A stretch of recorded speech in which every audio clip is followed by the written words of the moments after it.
But neither can two great and powerful groups of nations take comfort from our present course, both rightly alarmed by the steady spread of the deadly atom, yet both racing to alter that uncertain balance of terror that stays the hand of mankind's final war. 60 years ago, President John F. Kennedy and Soviet Premier Nikita Khrushchev faced off in the most dangerous nuclear crisis the world has ever seen. Estimates were that 100 million Americans could have been killed. For 13 days and beyond, the president would confront the reality that the Soviet Union placed nuclear missiles in Cuba, just 90 miles from the coast of Florida, a decision that would have long-lasting consequences for the two superpowers and the world.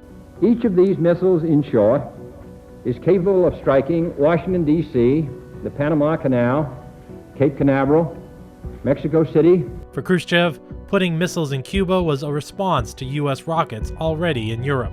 It was the question of parity. If you guys are having your weapons in Turkey and Italy, all around the Soviet Union, why it's okay for you, but it's not okay for us. On secretly recorded tapes, hear Kennedy and his closest advisors deliberate as they faced nuclear war. Khrushchev announces tomorrow, which I think he will, that if we attack Cuba, that it's going to be nuclear war. Meanwhile, Khrushchev reacts to his failed Gambit to sneak the missiles into Cuba before the Americans noticed. And Khrushchev was always a bluffer. And of course, it's terrifyingly dangerous to bluff when you're doing it with nuclear weapons.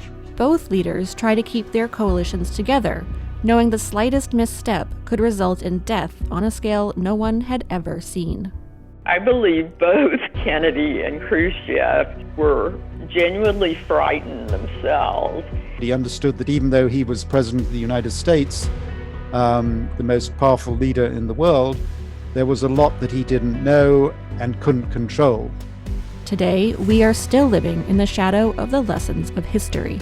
Cuban Missile Crisis is infinitely compared to Ukraine, standoff between NATO, the United States, and Putin and the Kremlin and Russia today. We are one miscalculation, one misunderstanding away from a catastrophe.